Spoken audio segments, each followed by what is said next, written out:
चलो बेटा, chapter number 4, पहले चैप्टर नंबर 8 था, अब 4 पे आ गया, 4 चैप्टर बीच के डिलीट हो गए। तो chapter 4 DF block elements start कर रहे हैं। तो सबसे पहला इसका टॉपिक है D block elements. D block elements का दूसरा नाम है ट्रांजिशन एलिमेंट्स। तो पेपर में पहला क्वेश्चन यही है आपकी बुक में कि why D block elements are called transition elements. ये 11th में भी पूछा जाता था, खैर अब तो नहीं पूछेंगे, लेकिन तुम्हें पता होना चाहिए ट्रांजिशन क्यों कहते हैं डी ब्लॉक एलिमेंट्स को। आपको याद होगा पीरियोडिक टेबल, पीरियोडिक टेबल में ऐसा होता था कुछ, इधर होते थे एस ब्लॉक एलिमेंट्स, साइड में होते थे पी ब्लॉक एलिमेंट्स, बीच में आपके डी ब्लॉक एलिमेंट्स, ग्रुप 3 से लेकर ग्रुप 12 तक, ग्रुप 3 to 12 को क्या कहते हैं, डी ब्लॉक एलिमेंट्स। तो ट्रांजिशन का मतलब होता है सैंडविच। ट्रांजिशन का मतलब क्या होता है, सैंडविच। तो जो डी ब्लॉक है it lies between S block and P block element, माने it is sandwich between S and P block element, therefore it is called transition element. Transition मतलब ये दो चीज के बीच में बंद रहता है, तो एस और पी के बीच में इसकी पोजीशन होती है, इसलिए इनको डी ब्लॉक है, ट्रांजिशन एलिमेंट्स कहा जाता है, डी ब्लॉक। ठीक है, तो general electronic configuration of D block elements are n-1 d 1 to 10 and ns 1 to 2। ns 1 to 2 माने जो s और b आउटर मोस्ट और कॉन्फ़िगरेशन बात हो रही है, आउटर मोस्ट जो शेल होगी वो ऐसी दिखेगी आपको। कि कहने का मतलब है अगर s ऑर्बिटल 4th वाला होगा तो जो d ऑर्बिटल होगा वो इससे एक कम होगा। तो अगर ये n है तो ये n-1 होगा। तो अगर ये 4th है s ऑर्बिटल तो ये 3d होगा, अगर ये 5s है तो ये 4d होगा, समझ रहे हो। और d हाँ एक कम होगा, देखो ये n है तो ये इससे एक कम है, n-1। और इलेक्ट्रॉन 1 से लेकर 10 तक का क्या मतलब है, इसका मतलब है जैसे आपका पहला एलिमेंट है उसकी d ऑर्बिटल में एक इलेक्ट्रॉन है, जैसे इसकी कॉन्फ़िगरेशन है 3d1 तो अगले की 3d2, फिर 3d3 से 3d4 ऐसे करते करते 3d10 तक जाएगा। तो जो डी ब्लॉक है वो तीन, वैसे तो डी ब्लॉक जो है बच्चों हमारी 4 सीरीज में डिवाइडेड है, लेकिन आपके कोर्स में 3 ही सीरीज है डी ब्लॉक के, 4 सीरीज। जैसे हम लोग पी ब्लॉक और एस ब्लॉक को हमने ग्रुप वाइज पढ़ा है। जनरली पीरियोडिक टेबल को हम कैसे पढ़ते हैं, ग्रुप में पढ़ते हैं ना, first group, second group, third group, लेकिन इन्होंने डी ब्लॉक को पीरियड वाइज पढ़ा है। जैसे 4 सीरीज है डी ब्लॉक में। फर्स्ट सीरीज को कहते हैं 3D सीरीज, क्योंकि इसके आउटर मोस्ट शेल की कॉन्फ़िगरेशन में 3D आता है। सेकेंड सीरीज को कहते हैं 4D सीरीज, थर्ड सीरीज को कहते हैं 5D सीरीज। तो 3D, 4D, 5D, इसके अगले वाली 6D है, तो इस बार उन्होंने 6D भी हटा दिया आपके लिए। मतलब आप लोगों को सिर्फ 3 सीरीज के बारे में पढ़ना है, उसमें से भी मैक्सिमम क्वेश्चन 3D के ही आते हैं, 4D 5D के बहुत कम रेयर क्वेश्चन आते हैं। ठीक है, आपको क्या याद करना मैं आपको बताया था। 3D सीरीज, 4D, 5D में 3D बहुत इंपॉर्टेंट है, लर्न आपको सारे करने, लेकिन 3D आप मेरे साथ अभी याद कर लो।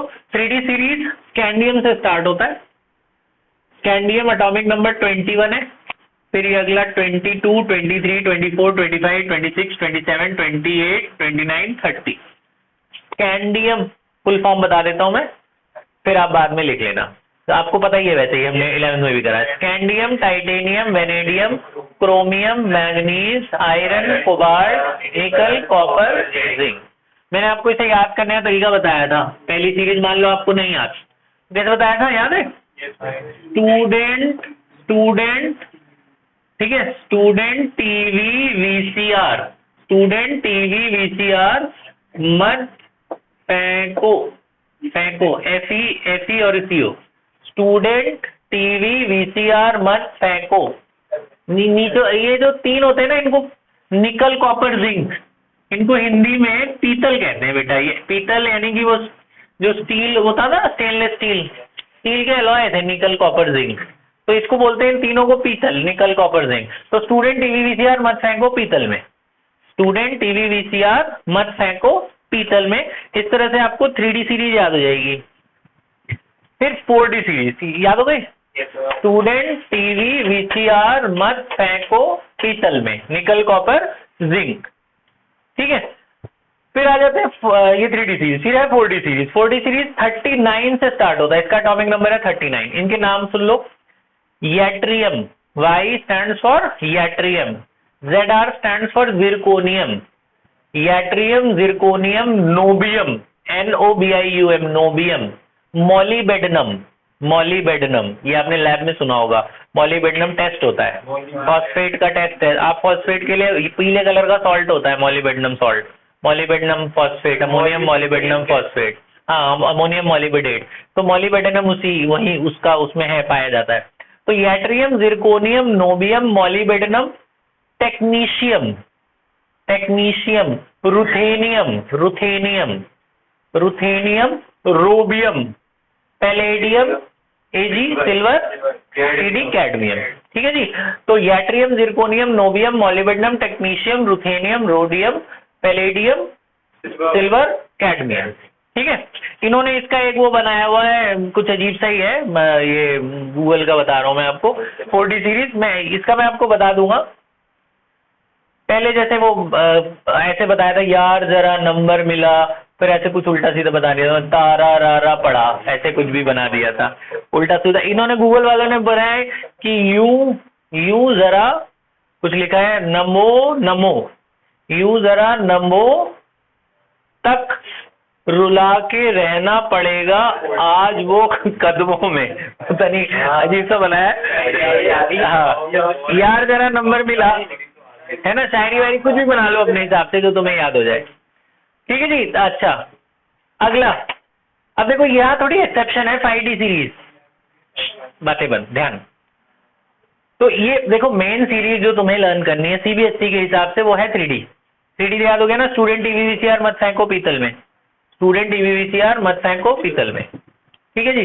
4D सीरीज, यार जरा नंबर मिला, तारा रारा पड़ा, पता नहीं ऐसे कुछ भी बनाया था उन्होंने। अच्छा, इधर 5D सीरीज, 5D सीरीज में पहला एलिमेंट है, ध्यान से देखना, पहला एलिमेंट है लैंथनम, इसका एटॉमिक नंबर है 57। अब इनमें क्या है कि अगर ये 39 है तो अगला 40 ही होगा, इसमें ऐसा नहीं है, ये एक्सेप्शन है।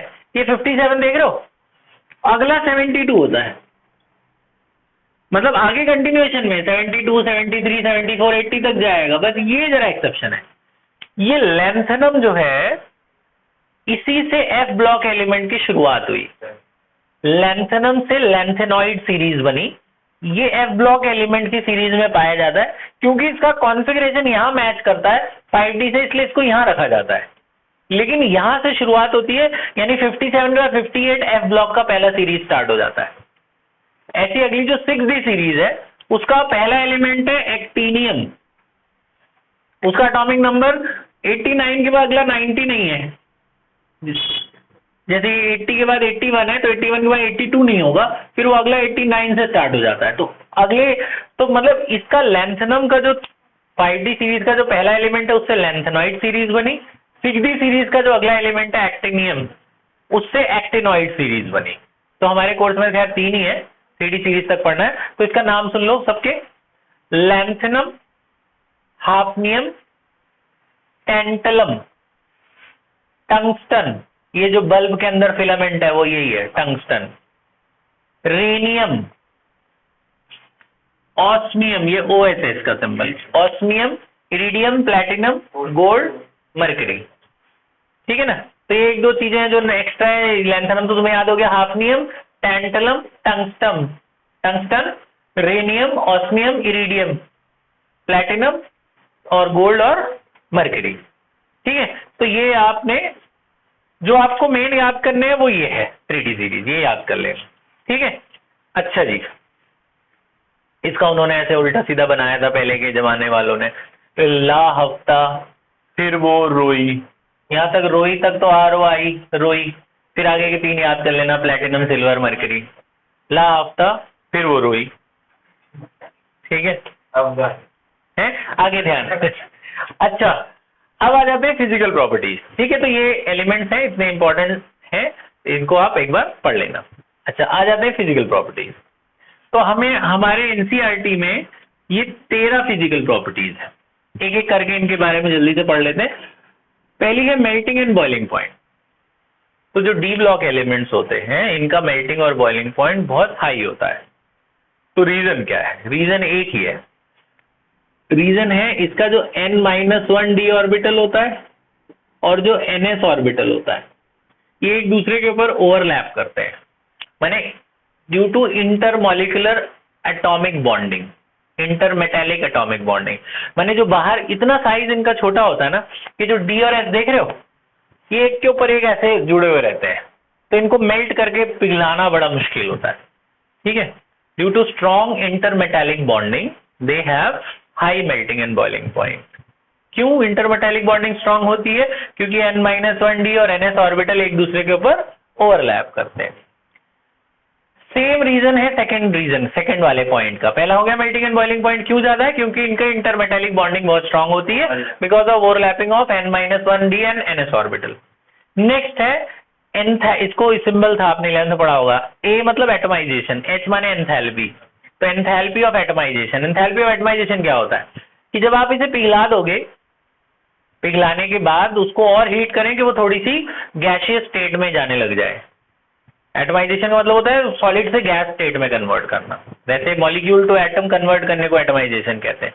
तो लिक्विड टू गैस स्टेट या solid to gas state convert करने को एंथैल्पी ऑफ एटमाइजेशन कहते हैं। उसका भी यही रीजन है कि भैया इसका एंथैल्पी ऑफ एटमाइजेशन भी हाई होता है, तो मेटेलिक बॉन्डिंग भी हाई होता है, एंथैल्पी ऑफ एटमाइजेशन भी हाई होता है। दोनों का रीजन है सेम, क्या? Overlapping of n-1d and ns orbital, ठीक है। तो इन दोनों के इलेक्ट्रॉन्स पार्टिसिपेट करते हैं इन बॉन्डिंग में, क्योंकि एक दूसरे के ऊपर ओवरलैप करेंगे तो किसी से जब वो बॉन्ड बनाएगा तो d और s दोनों के ऑर्बिटल दूसरे के साथ जुड़ेंगे, बॉन्ड बनाएंगे। तो due to greater number of involvement of electrons from both these orbitals, तो एक दूसरे के साथ एक तो ओवरलैप करता है। जनरली जो बॉन्ड बनाते हैं वो बाहर वाले नहीं बनाते, लेकिन इसमें ये दोनों के इलेक्ट्रॉन इन्वॉल्व होंगे दूसरे के साथ बॉन्ड बनाने में, क्योंकि एक के ऊपर एक ओवरलैप है। तो जब किसी के साथ जुड़ेगा तो दोनों के इलेक्ट्रॉन बॉन्ड बनाएंगे, जब दोनों के इलेक्ट्रॉन बॉन्ड बनाएंगे तो इनका मेल्टिंग पॉइंट भी हाई होता है और एंथैल्पी ऑफ एटमाइजेशन भी हाई होता है। सेम रीजन है दोनों का। फिर साइज, साइज जरा आप ध्यान से सुनना, मैं यहाँ बना के दिखाता हूँ। लास्ट वाले जो है वो सारे एक्सेप्शन होते हैं, उनका वो साइज फिल होता है ना, फुली फिल। अच्छा, इसमें एक क्वेश्चन आता है, मैं अभी से पूछा तो बता देता हूँ कि वाई मरकरी, जिंक, कैडमियम, ये सारे जो होते हैं, जैसे ये जैसे 3D10 है, ये 4D10 है, ये 5D10 है, डी के ऑर्बिटल सारे भरे हुए है ना। तो अब जब किसी का बाहर का ऑर्बिटल भरा हुआ होता है तो उसे नोबल गैस नहीं कहते। जब इसके सारे बाहर भरे हुए हैं तो उसे क्या बोलते हैं? Noble gas. तो इन्होंने बोला कि जब इसके आउटरमोस्ट शेल सारे फिल्ड है तो why they are placed in D orbital, why they are placed in transition element series. ये क्वेश्चन है कि भाई इनके तो डी ऑर्बिटल भरे हुए हैं तो इनको यहाँ पे क्यों रखा है, इनको नोबल वाले गैस में क्यों नहीं रख दिया? क्योंकि ऐसा होता है कि ग्राउंड स्टेट में तो चलो इनके भरे हुए हैं, लेकिन एक्साइटेड स्टेट में ये अपने इलेक्ट्रॉन आगे ट्रांसफर कर देते हैं और अपने डी ऑर्बिटल में जगह बना लेते हैं। इनकी डी ऑर्बिटल में खाली जगह बन जाती है कि जैसे मान लो इसका भाई डी वगैरह भरा हुआ है, एस वगैरह भरे हुए हैं, आगे जब एक्साइटेशन होगी तो इसके इलेक्ट्रॉन आगे जंप करके जा सकते हैं। तो मतलब ये अपने डी ऑर्बिटल के अंदर जगह बना लेते हैं आयनिक स्टेट में। आयनिक स्टेट जब इलेक्ट्रॉन लूज वगैरह करेगा तो डी ऑर्बिटल में स्पेस बन जाता है किसी और के साथ बॉन्ड बनाने के लिए, तो इसलिए इनको डी ऑर्बिटल में रखा जाता है। और जो अपने नोबल गैस होते हैं वो तो चाहे ग्राउंड स्टेट हो चाहे आयनिक स्टेट हो, सब जगह कभी भी इलेक्ट्रॉन नहीं देगा ना किसी को वो, लेकिन ये लोग एक्साइटेड स्टेट में दे देते हैं, आयनिक स्टेट में इलेक्ट्रॉन देके डी ऑर्बिटल में जगह बना लेते हैं बॉन्डिंग में पार्टिसिपेट करने के। तो they have empty D orbital, they have some space in D orbital in their ionic state and in their excited state. Ground state में उनके डी भरे हुए हैं लेकिन एक्साइटेड स्टेट में डी में जगह बन जाती है, इसलिए उनको डी ब्लॉक में रखा जाता है। ये पूछते हैं, क्वेश्चन है, मैं लिखूंगा आपको। अच्छा, साइज, जब हम लेफ्ट टू राइट जाते हैं, ध्यान से सुनना, लेफ्ट टू राइट जाते हैं तो साइज डिक्रीज होता रहता है। Size on moving left to right in D block, size decreases up to the middle of the series. ध्यान से सुनेंगे, जैसे 1 2 3 4 5, जैसे हम लेफ्ट टू राइट गए size middle of the series तक डिक्रीज होता है, थोड़ी दूर फिर सेम रहता है, फिर लास्ट में स्लाइटली बढ़ जाता है साइज। थोड़ी दूर तक सेम रहता है, लास्ट में साइज थोड़ा सा बढ़ जाता है। ये इसका पैटर्न है, आपको पैटर्न याद रखना है। तो on moving left to right in a series size decreases. अब बोलते हैं डिक्रीज क्यों हुआ? क्योंकि न्यूक्लियर चार्ज बढ़ता है। याद है अपने छोटी क्लास में पढ़ा था 10th 11th में भी कि जब हम लेफ्ट टू राइट जाते हैं तो न्यूक्लियस ज्यादा पावरफुल होता जाता है, न्यूक्लियस के पास प्लस चार्ज बढ़ेगा, प्रोटॉन बढ़ेंगे तो बाहर के इलेक्ट्रॉन्स को खींचेगा, तो शेल श्रिंक होता जाता है ना अंदर। तो लेफ्ट टू राइट जाते हैं तो न्यूक्लियस चार्ज बढ़ता है, तो साइज श्रिंक होता जाता है, छोटा होता जाता है, न्यूक्लियस बाहर के शेल्स को अंदर खींचता है। उसके बाद ऐसा क्या होता है कि सेम रह जाता है, फिर क्यों नहीं, कम क्यों नहीं हो रहा, फिर लास्ट में बढ़ भी जाता है। ऐसा होता है, मान लो ये 3D सीरीज है, ध्यान से सुनना, ये है 3D1, अगला क्या होगा 3D2, अगला 3D3, फिर D4, फिर D5। D5 का मतलब क्या हुआ, D5 का मतलब हुआ D के पास कितने इलेक्ट्रॉन आ गए, 5। अगला क्या होगा D6, अगले एलिमेंट का आउटर मोस्ट कॉन्फ़िगरेशन में क्या आ जाएगा, D में 6, छठा इलेक्ट्रॉन कहां भरेगा, यहां, पेयरिंग होनी स्टार्ट हो जाएगी ना, सातवां इधर। तो ये जो छठा इलेक्ट्रॉन है वो बाकी इलेक्ट्रॉन्स को न्यूक्लियस की तरफ अट्रैक्ट होने से बचा रहा है। याद है shielding effect, shielding effect, screening effect. तो ये जो छठा इलेक्ट्रॉन है वो, ये सारे के सारे न्यूक्लियस की तरफ अट्रैक्ट हो रहे थे, तो साइज तो और कम हो जाना चाहिए था लेफ्ट टू राइट, लेकिन जैसे पेयरिंग स्टार्ट हो जाती है D6 से क्या होगी, पेयरिंग स्टार्ट हो जाएगी, D7 में इधर आ जाएगा, D8 में इधर आ जाएगा, इलेक्ट्रॉन की पेयरिंग स्टार्ट हो जाएगी। जब इलेक्ट्रॉन की पेयरिंग स्टार्ट होगी तो वो अंदर वाले इलेक्ट्रॉन को प्रोटेक्ट करेगा, शील्ड करेगा। तो शील्ड करेगा तो थोड़ी दूर तक वो बचा लेता है, साइज बढ़ने नहीं दे, घटने नहीं दे रहा। और लास्ट में जब ज्यादा पेयरिंग हो जाती है तो साइज थोड़ा सा पहले के मुकाबले बढ़ जाता है, क्योंकि अब वो और अंदर नहीं जाने दे रहा और इलेक्ट्रॉन्स ऐड हो रहे हैं, तो स्लाइटली लास्ट में साइज बढ़ जाता है ड्यू टू शील्डिंग इफेक्ट। तो आपने क्या लिखना है कि भैया 20 तक तो पेयरिंग हुई नहीं थी, एक एक इलेक्ट्रॉन भरते जा रहे थे, 5 तक सारे अनपेयर्ड हो चुके थे, 6 से पेयरिंग स्टार्ट हो गई। जो पेयरिंग जैसे वाली बात है ना, रस्सी वाली बात, इधर से 5 लोग रस्सी से, 5 लोग एक दूसरे को टग ऑफ वॉर वाले खींच रहे हैं जी, इधर वाले पावरफुल है, खींचते जा रहे हैं उनको, वो अंदर जाते रहे। एक और बंदा आ गया इधर की तरफ, छठा, 5 लोग इधर थे, उनके पास एक छठा आ गया, तो छठा बचाएगा ना अट्रैक्ट होने से उनकी तरफ।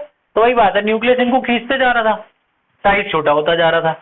जैसे ही छठा आया उसने इनकी ताकत बढ़ा दी इलेक्ट्रॉन की, भाई नहीं जाने दे रहे न्यूक्लियस की तरफ, वो अट्रैक्शन थोड़ा सा वीक कर दिया उन्होंने, तो यानी इस छठे ने इनको अट्रैक्ट होने से बचाया, तो साइज और श्रिंक होने से बचाया। तो इसलिए उसे कहते हैं शील्डिंग इफेक्ट। शील्डिंग इफेक्ट में क्या होता है कि भाई size left to right decrease होने से थोड़ा सा बचा लेता है, इसलिए थोड़ी दूर साइज सेम रहा, क्योंकि शील्डिंग इफेक्ट हो रही है, इधर सारे इलेक्ट्रॉन बचा रहे हैं।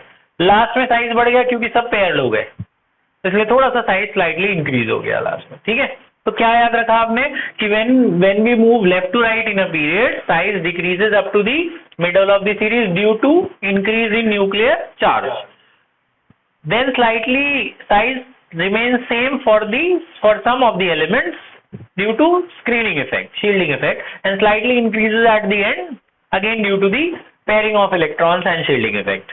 ठीक है, अब आ जाते हैं जी आयनाइजेशन एंथैल्पी। आयनाइजेशन एंथैल्पी पता है ना क्या होती है, किसी भी इलेक्ट्रॉन से बाहर वाले आउटरमोस्ट शेल से एक इलेक्ट्रॉन निकालने में जो एनर्जी चाहिए उसे क्या बोलते हैं, आयनाइजेशन एंथैल्पी। ठीक है, आयनाइजेशन एंथैल्पी क्या होती है, बाहर वाले शेल से एक इलेक्ट्रॉन निकालने में जो एनर्जी चाहिए। Ionization enthalpy is inversely proportional to atomic size, ये मैंने 11th में बताया था। Ionization enthalpy is inversely proportional to atomic size. अब आपको साइज का ट्रेंड याद है, जिसका साइज छोटा होगा उसकी आयनाइजेशन एंथैल्पी ज्यादा होगी। आयनाइजेशन एंथैल्पी मतलब समझ में आया कि भैया जैसे मान लो मेरे को लिथियम से इलेक्ट्रॉन, लिथियम का एटॉमिक नंबर कितना है 3, कॉन्फ़िगरेशन 2-1 बेसिक वाली।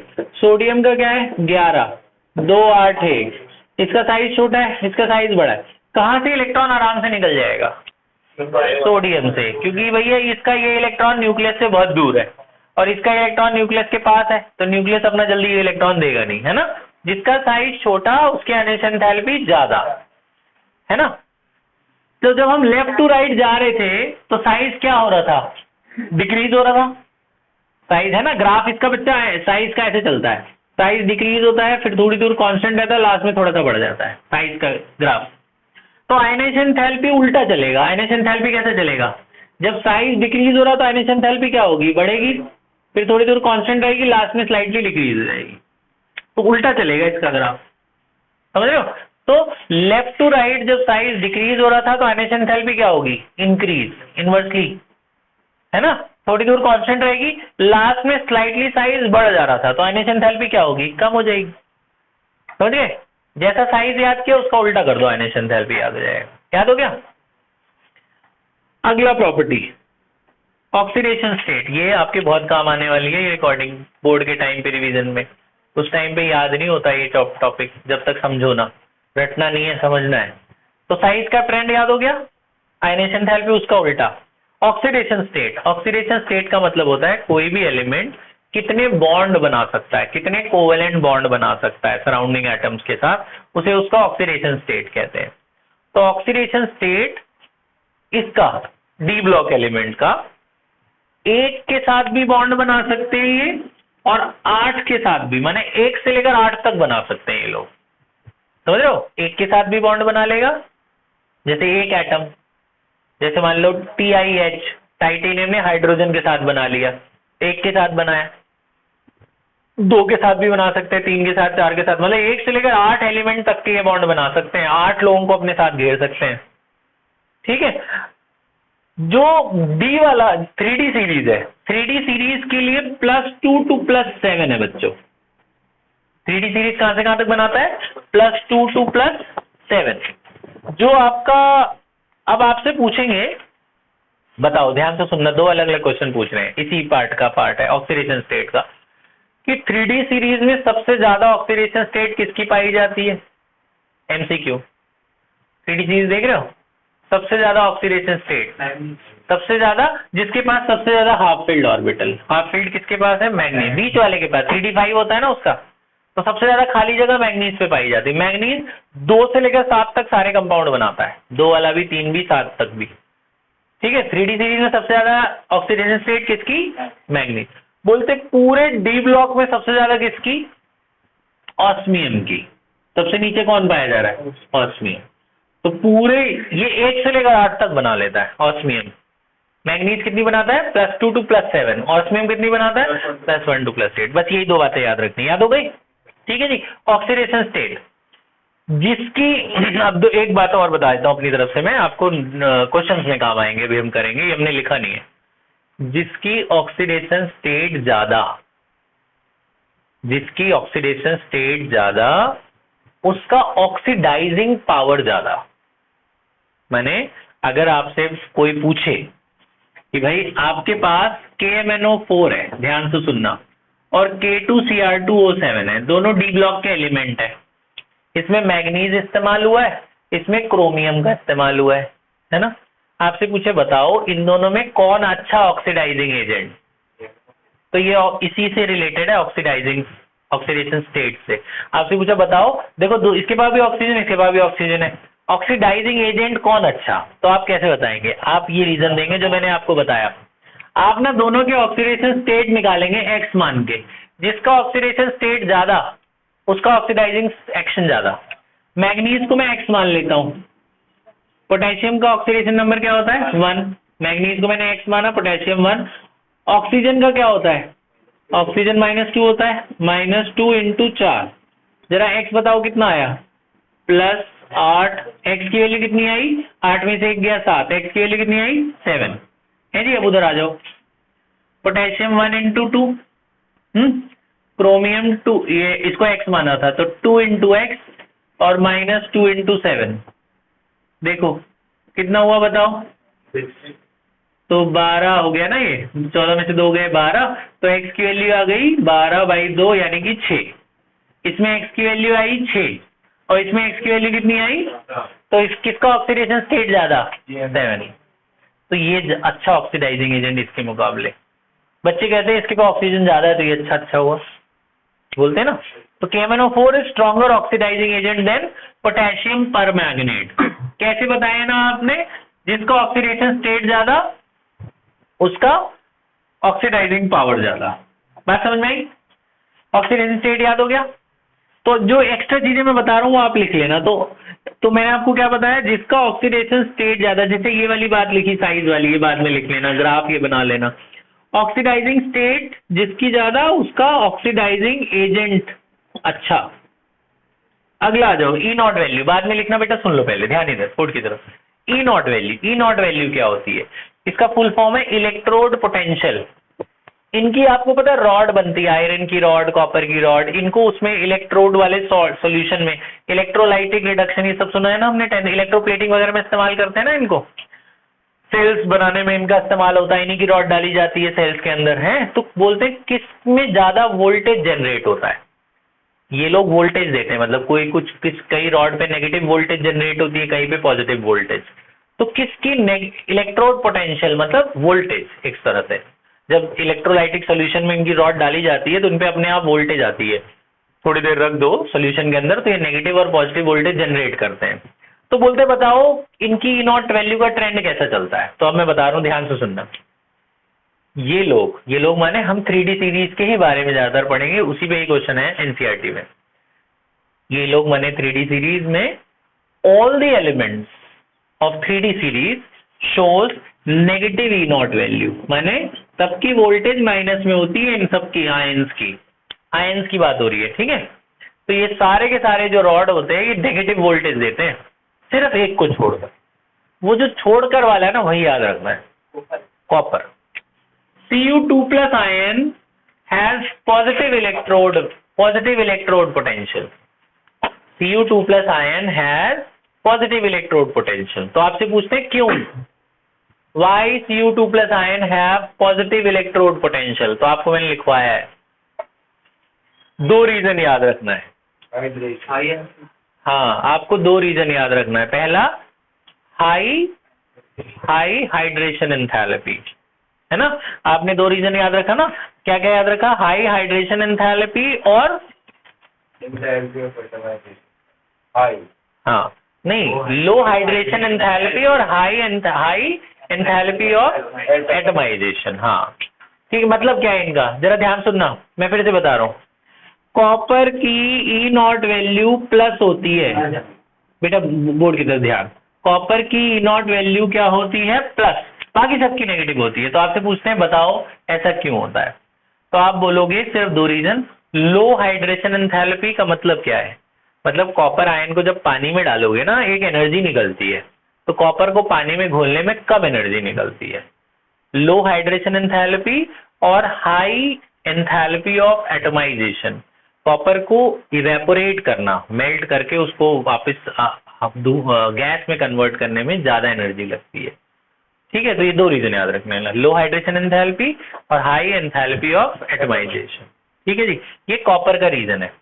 अब एक सवाल आता है, कॉपर वाला तो मैंने लिखवा ही रखा है, तो आपने इसमें एक नोट करके एक बात याद रखनी है, नोट कर लेना, जिसकी नेगेटिव ई नॉट वैल्यू वो अच्छा रिड्यूसिंग एजेंट।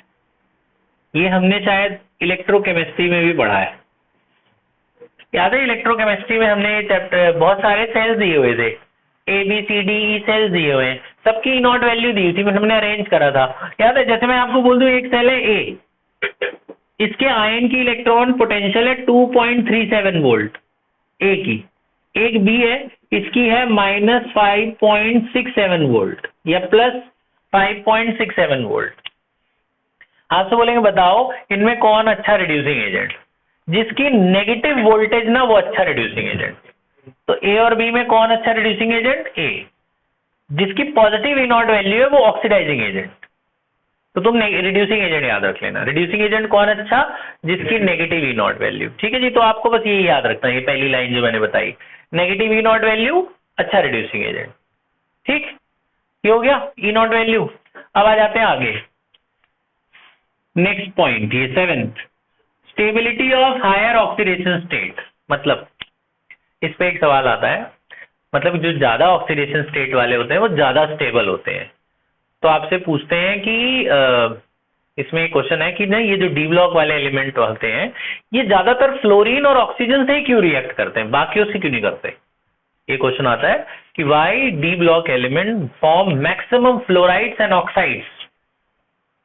फ्लोराइड और क्लोरीन और ऑक्सीजन से ही करते, क्लोरीन वगैरह से क्यों नहीं करते, ब्रोमीन वगैरह से क्यों नहीं करते, फ्लोरीन और ऑक्सीजन से ही क्यों करते हैं। तो reason, because these two elements, एक तो इनका साइज छोटा होता है फ्लोरीन ऑक्सीजन का, दूसरा they can stabilize maximum oxidation states, मतलब जितनी भी ऑक्सीडेशन स्टेट इनको जरूरत होती है डी ब्लॉक वालों, 1 से लेकर 8 तक होते हैं ना ये लोग, तो फ्लोरीन है 1 के साथ भी बॉन्ड बना लेगा। किसी को 2 चाहिए तो वहां 2 फ्लोरीन जाके फिट हो जाएगा डी ब्लॉक के अंदर। फ्लोरीन का साइज छोटा है, डी ब्लॉक में जगह है, फ्लोरीन अपने इलेक्ट्रॉन जाके वहां के साथ शेयर कर लेगा। तो these two can stabilize maximum oxidation state due to their high lattice enthalpy। Lattice enthalpy एक वर्ड होता है कि ये जहां जाके फिट हो जाते हैं उसके साथ आयंस बना लेते हैं, इलेक्ट्रॉन लूज और गेन। जैसे NaCl, सोडियम क्लोराइड, एक प्लस होता है एक माइनस होता है ना। इसको तोड़ने में जो एनर्जी चाहिए उसे लैटिस एंथैल्पी कहते हैं। आयनिक बॉन्ड को तोड़ने में जो एनर्जी चाहिए उसे क्या कहते हैं? Lattice enthalpy. तो ये लोग भी अगर एक बार किसी के साथ जाके जुड़ जाते हैं ना जब, तो उसको तोड़ने में बहुत ज्यादा एनर्जी लगानी पड़ती है, क्योंकि ये है मेटल और ये दोनों क्या है? Non metal. Metal non metal bond बनाएगा तो आयनिक बॉन्ड ही बनाएगा, तो आयनिक बॉन्ड को ब्रेक करने में जो एनर्जी चाहिए उस बहुत ज्यादा चाहिए होती। तो फ्लोरीन और ऑक्सीजन वाले बॉन्ड को तोड़ने में ज्यादा एनर्जी चाहिए, इसलिए ज्यादातर बॉन्ड ये लोग बना लेते हैं। Fluorides and oxides have high lattice enthalpy and they can stabilize maximum oxidation state। इसी का दूसरा सवाल, out of fluoride and oxides, क्योंकि ये बहुत बड़ी रिकॉर्डिंग चल रही है तो आप लोग ना इसको रोक रोक के थोड़ा थोड़ा देख लेना आराम से, लेकिन लर्न कर लेना जो जो मैं बोल रहा हूँ। पहला क्वेश्चन क्या है कि why fluorides and why they form maximum fluorides and oxides. तो आपने क्या बोला कि भैया इसका लैटिस एंथैल्पी बहुत ज्यादा होती है और ये लोग सारे ऑक्सीडेशन स्टेट को सेटिस्फाई कर देते हैं। अब इसमें सवाल, इन दोनों में कौन बड़ा? मतलब इन दोनों में से भी एक ऐसा होता है जिसके ज्यादा कंपाउंड बनते हैं दूसरे के मुकाबले, वो है ऑक्साइड। ऑक्सीजन ज्यादा जुड़ता है फ्लोरीन के, ऑक्सीजन फ्लोरीन दोनों के ज्यादा कंपाउंड है, लेकिन इन दोनों में भी एक सुपीरियर है, वो है ऑक्सीजन। तो बोलते हैं ऑक्सीजन काहे से सुपीरियर हो गया? फ्लोरीन तो और छोटा होता है, फ्लोरीन ऑक्सीजन में फ्लोरीन का साइज छोटा होता है ऑक्सीजन से, तो ऑक्सीजन क्यों ज्यादा बॉन्ड बना रहा है? उसका रीजन ये है बिकॉज देखो फ्लोरीन सिर्फ एक ही सिंगल बॉन्ड बना सकता है, ऑक्सीजन की एबिलिटी है कि वो सिंगल भी बना लेता है और डबल भी बना लेता है। समझ रहे हो? डी ब्लॉक एलिमेंट के साथ सिंगल बॉन्ड भी बना लेता है, डबल भी बना लेता है। फ्लोरीन खाली सिंगल ही बना पाता है, डबल नहीं बना पाता, तो इस केस में फ्लोरीन मार खा जाता है। ठीक है, तो due to ability of oxygen to form multiple bonds, therefore oxides are superior, माने oxides are more than fluorides with d block elements। याद हो गया? ऑक्साइड ज्यादा फ्लोराइड से, इसका रीजन क्या है? क्योंकि ऑक्सीजन मल्टीपल बॉन्ड बना लेता है, सिंगल भी बना लेता है और डबल भी बना लेता है। फ्लोरीन सिर्फ एक ही बॉन्ड बना पाता है, इसलिए वो उतना सुपीरियर नहीं है। अब एक प्रॉपर्टी इसमें मैंने आपको लाइन छुड़वाई थी, वो है मैग्नेटिक प्रॉपर्टी। ये मैं अब वो लाइन बता देता हूँ, इसी के ऊपर आज आपको क्वेश्चन करने हैं अगर टाइम मिला तो। मेरे को लग नहीं रहा टाइम मिलेगा, अभी 10 मिनट तो मैं और लूंगा है 5 मिनट में। ओह जल्दी जल्दी बताते बेटा। मैग्नेटिक प्रॉपर्टी, ध्यान बोर्ड की तरफ, 10 मिनट में एंड होने वाली। 5 मिनट पहले आया था। अच्छा चलो देखो बेटा, ये सुन लो मैग्नेटिक प्रॉपर्टी जल्दी जल्दी, मेन प्रॉपर्टी तो रही गई। मैग्नेटिक सुनिए जल्दी से। जो डी ब्लॉक एलिमेंट होते हैं ये पैरामैग्नेटिज्म भी शो करते हैं, फेरो भी शो करते हैं और डाई भी शो करते हैं। मेनली पैरा और डाई आपके कोर्स में है। पैरा कौन है याद है? जो मैग्नेटिक फील्ड को वीकली अट्रैक्ट करता है। तो पैरा कैसे पता करते हैं? जिसके पास अनपेयर्ड इलेक्ट्रॉन हो वो पैरा, और जिसके सारे पेयर्ड हो तो वो डाई। याद है फिजिक्स में पढ़ा हमने, डायमैग्नेटिज्म क्या होता है? जो वीकली रिपेल करता है मैग्नेटिक फील्ड को। तो ये पता कैसे चलेगा? इसका एक न्यूमेरिकल वैल्यू है। देखो एक फॉर्मूला है बच्चों, उसे कहते हैं मैग्नेटिक मूवमेंट। मैग्नेटिक मूवमेंट को म्यू से डिनोट करते हैं, उसका फॉर्मूला है n×n+2। ये मैग्नेटिक मूवमेंट का फॉर्मूला है। SI unit of magnetic movement is DM। मैं शॉर्ट में लिख रहा हूं, फुल फॉर्म में बोल रहा हूं, आप लिख लेना बाद में। इस म्यू का यूनिट होता है bore magneton. Bore magneton, BOHR bore और मैग्नेटन, ये यूनिट है म्यू की। अब इस पे न्यूमेरिकल आता है, एक नंबर का 2 नंबर का। आपसे बोलेंगे बताओ Mn2+ का वो मैग्नेटिक मूवमेंट निकालो, ऐसे क्वेश्चन देते हैं। तो मैग्नीज का एटॉमिक नंबर होता है 25। मैग्नीज का एटॉमिक नंबर कितना है? 25। 25 का कॉन्फ़िगरेशन करोगे ना तो आता है 3d5 4s2। तो अगर 2+ है तो 2 इलेक्ट्रॉन लूज हो गए। अच्छा ये n का क्या मतलब होता है? मैं यहां लिख दे रहा हूं, n का मतलब number of unpaired electrons. Number of unpaired electrons in d orbital. Unpaired electrons in d orbital. तो देखो d के पास कितने इलेक्ट्रॉन है? 5। तो डी के पास अगर 5 इलेक्ट्रॉन है तो वो कैसे होंगे, 5 अनपेयर्ड तो होंगे, 1 2 3 4 5, तो एन की वैल्यू हो गई बच्चों 5। अगर डी पे 6 इलेक्ट्रॉन होते तो फिर एक पेयर्ड है, कितने अनपेयर्ड बचे 4, तब एन की वैल्यू क्या होती 4। अभी तो 5, ये समझ आ रही है। CD 5 में एन की वैल्यू कितनी है 5, ये इसमें डाल दो, म्यू कैलकुलेट करके बता देगा, डालो। तो यहाँ हो गया 5 और ये 5 + 2 7, कितना हुआ 35। 36 6 का रूट होता है, 6 से थोड़ा सा कम है, तो 5.99 के आसपास होता है। यूनिट होगी बोर मैग्नेटन। याद हो गया, ये बात समझ में आई। नेक्स्ट, तो ये निकालने को आता है, ये जो 4-5 लाइन शुरू आई थी उसमें लिख लेना। अगला टॉपिक है बच्चे फॉर्मेशन ऑफ कलर्ड आयंस। ये पॉइंट है फॉर्मेशन ऑफ कलर्ड आयंस। जल्दी जल्दी बोल रहा हूं मैं, अब मीटिंग कितनी जल्दी खत्म होने वाली है? ठीक है, very good. Formation of coloured ions, ध्यान जल्दी जल्दी, 3 मिनट में मैं 3 प्रॉपर्टी बताने की कोशिश करता हूं, हो नहीं पाएगा, एक तो हो ही जाएगा।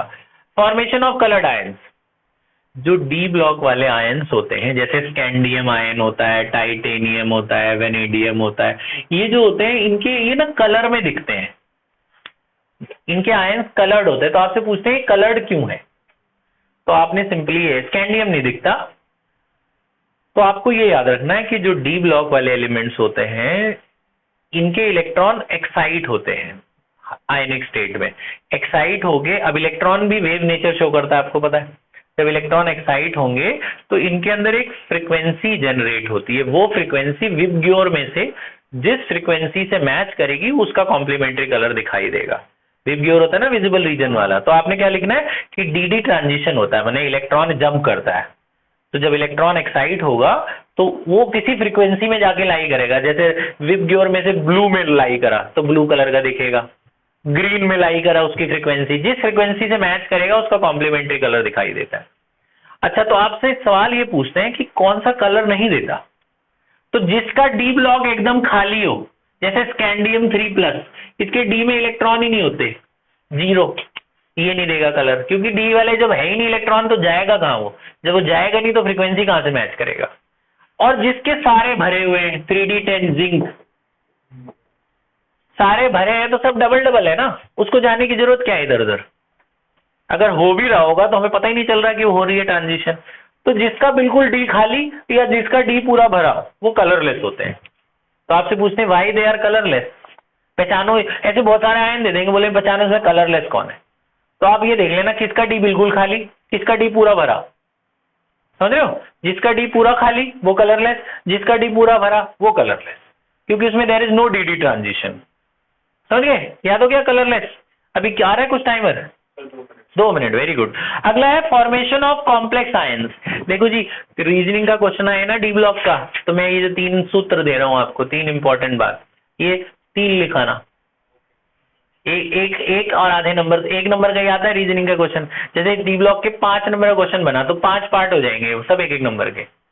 ये जैसे ये पांचों, ये जो आखिरी के 4 देख रहे हो तुम, 1 2 3 4 5, ये पांचों दे दिए थे एक बार पेपर में, 5 नंबर का क्वेश्चन बन गया कि बोलते why they form complex compounds.